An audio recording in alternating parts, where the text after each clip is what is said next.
तुम सब कुछ छीन कर भाग रही थी।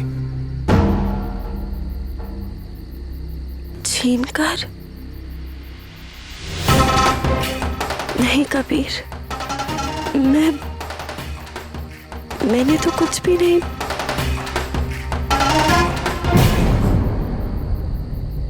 तुमने मुझे अदिति कहा, पर तुम तो समझते हो कि मैं अदिति बनने का नाटक कर रही हूँ। और बेहोशी की हालत में भी तुमने मुझसे यही कहा कि तुम्हें यकीन है कि मैं अदिति नहीं हूँ। तो फिर ऐसे अचानक अदिति?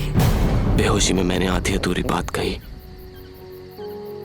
अब होश में आया हूं तो पूरी बात भी सुन लो। मैं उस वक्त हॉस्पिटल में तुमसे यही कहना चाहता था कि तुम्हारी सारी कोशिशों के बावजूद भी मैंने तुम्हारी किसी बात पर यकीन नहीं किया कि तुम नेहा नहीं अदिति।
जब तुम इतनी देर से बस में ही थे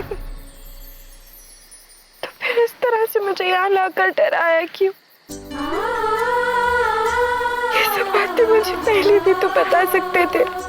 इतनी गलतियां कर चुका हूं तो डर था, पता नहीं तुम मुझे माफ करोगी भी या नहीं, इसलिए ऐसी जगह ले आया जहां तुम्हारे और मेरे सिवा और कोई ना हो। और अगर तुम भागना चाहो भी तो भाग ना पाओ। घबराओ मत, तुमसे भागकर मैं कहीं नहीं जाऊंगी और तुमसे दूर मैं जाऊंगी भी तो कहां जाऊंगी? घर चले, अपने घर। लेकिन एक प्रॉब्लम है। क्या प्रॉब्लम? हमें इसी बस में बस टर्मिनल तक जाना होगा क्योंकि मेरी कार वहां पार्क्ड है।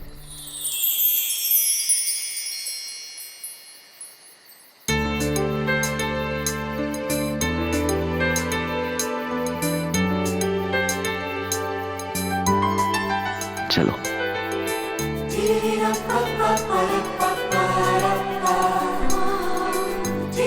आज क्या हुआ? मेरी चप्पल टूट गई। मैं हूं ना।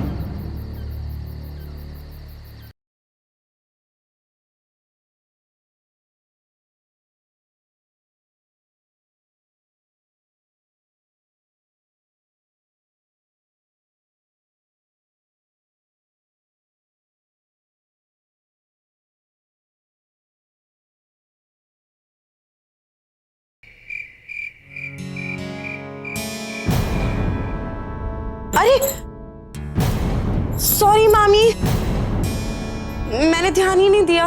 अरे कोई बात नहीं, मुझे तो मालूम है इस देश में हम जैसे कलाकारों की कद्र ही कहाँ है। तुम जाओ।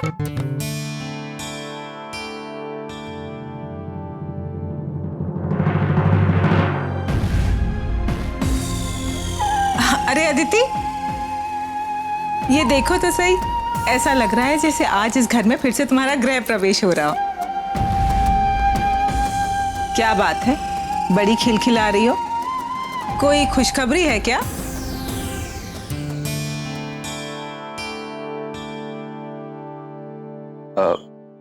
मैं गैरेज में कार पार्क करके आता हूँ।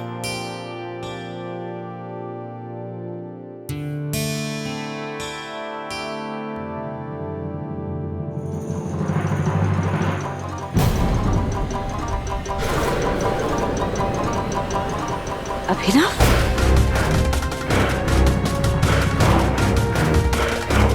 ये हमारे कमरे में क्या कर रहा था? तुम यहाँ खड़ी क्या सोच रही हो?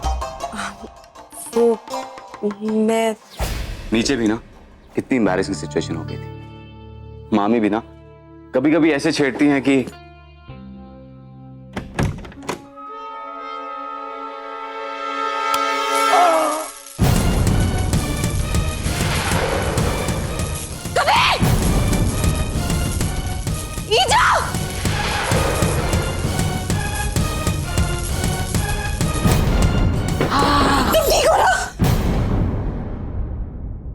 परी, क्या हुआ परी? आप चीखी क्यों? कबीर को बहुत जोर से करंट लग गया। कैसे? उस स्विच से। अरे करंट वरंट लगते रहता है, चिंता करने की जरूरत नहीं, कुछ नहीं हुआ, कबीर को ठीक हो जाएगा। आप ठीक तो है ना? लगता है मेरा शक सही था। अभी अभी अभिनव कमरे से बाहर निकला था और कबीर को बिजली का झटका लगा। नहीं, इतनी सारी बातें इत्तेफाक नहीं हो सकती। मुझे लगता है डॉक्टर को बुलाना चाहिए। हिजाब, घबराइए नहीं, मैं ठीक हूँ। कैसे नहीं घबराऊं? देखिए, मेरी तसल्ली के लिए सही, आप डॉक्टर को दिखा लीजिए। ठीक है, मैं कल ही डॉक्टर को दिखाऊं। आराम कीजिए।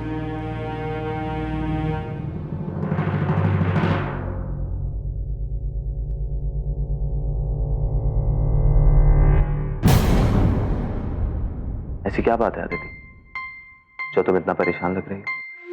कुछ नहीं, बस तुम्हारी चिंता सता रही। मुझे क्या हुआ है? बल्कि जब से तुम मेरी जिंदगी में वापस आई तब से तो मैं कुछ ज्यादा ही खुश हूं। लेकिन फिलहाल एक बुरी खबर, मुझे आज दोपहर को ही दिल्ली जाना था। लेकिन अब क्या जाना जरूरी? तुम्हें क्या लगता है अगर जाना जरूरी नहीं होता तो मैं तुमसे एक पल के लिए भी दूर न जाता? लेकिन क्या करूं, बिजनेस पे तो चलाना है ना। अब अपनी अमीर बीवी की दौलत पर ऐश करूंगा तो तुम्हें लगेगा कि तुम्हारा शक सही। कभी मजाक में भी ऐसी बात मत करना। अब क्या बार बार तुम मेरी गलती का एहसास दिलाओगे? तो तुम्हें अपने करीब लाने की गलती तो कर सकता हूं ना।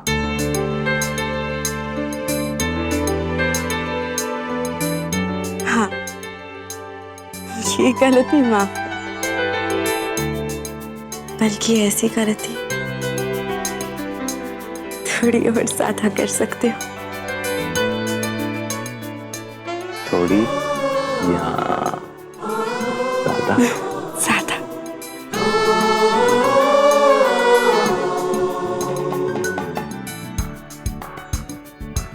अच्छा, मैंने ईजा या किसी और से अपने दिल्ली जाने के बारे में नहीं बताया, क्योंकि ये करंट लगने के बाद वो मुझे वैसे ही नहीं जाने देंगे। तुम्हें तो पता है कितनी चिंता करती है, इसलिए प्लीज तुम मेरे जाने के बाद उन्हें बता दो।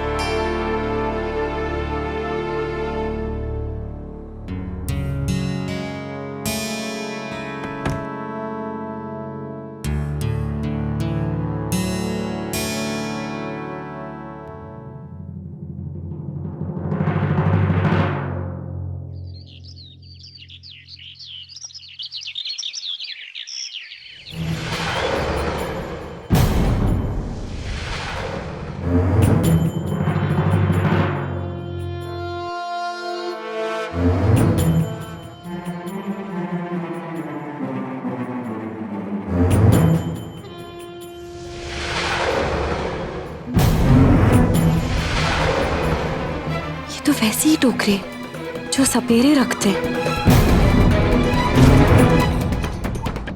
क्या कर रही हो?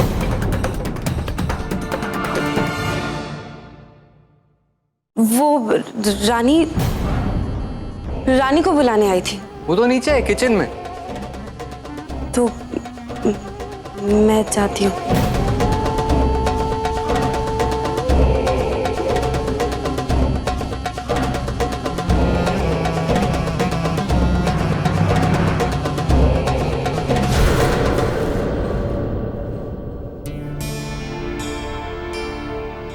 अब ईजा दही।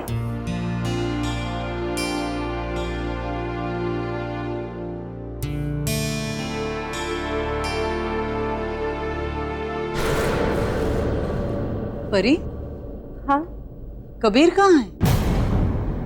बाहर गए क्या? दिखाई नहीं दे रहे। जी वो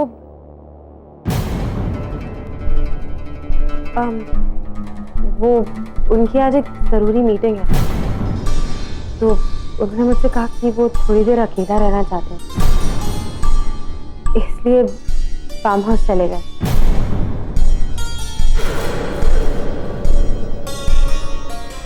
बोला कि मुझे डिस्टर्ब मत करना।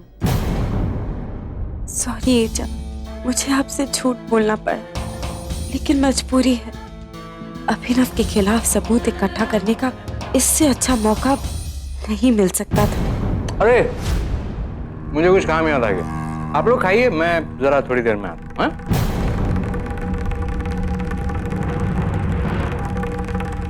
अभिनव जायसवाल, जाल तो तुमने कबीर के लिए फेंका, लेकिन आज तुम इसमें खुद ही फंस जाओगे।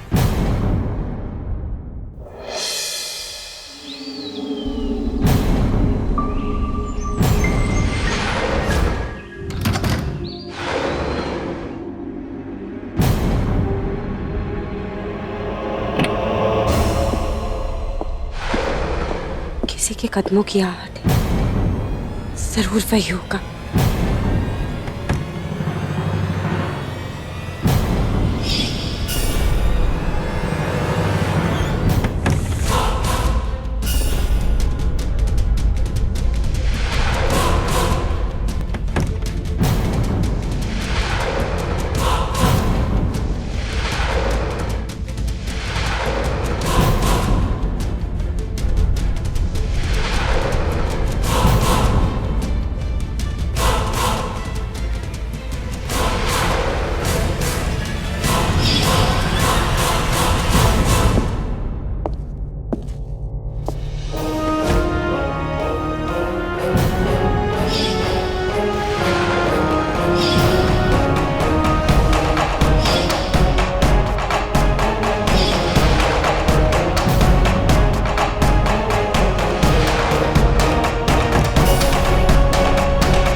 ईजा यहाँ क्या कर रही है?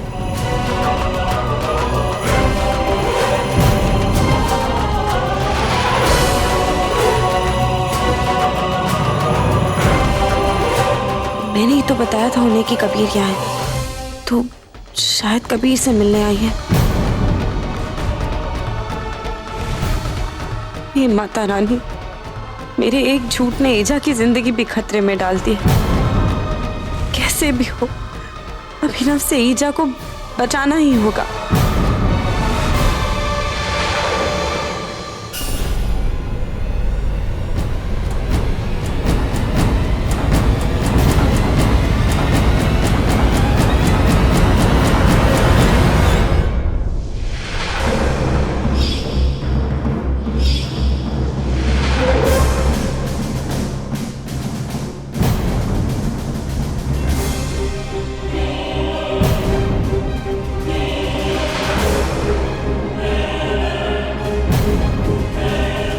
करूं? मुझे सामने आना ही पड़ेगा, नहीं तो अभिनव ईजा पर गोली चला देगा।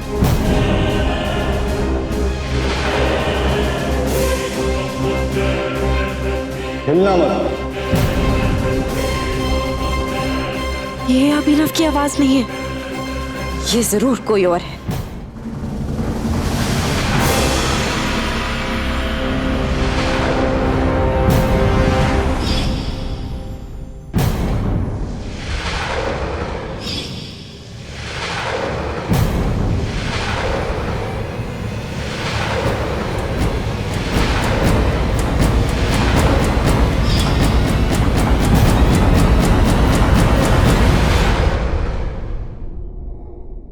सरकार आप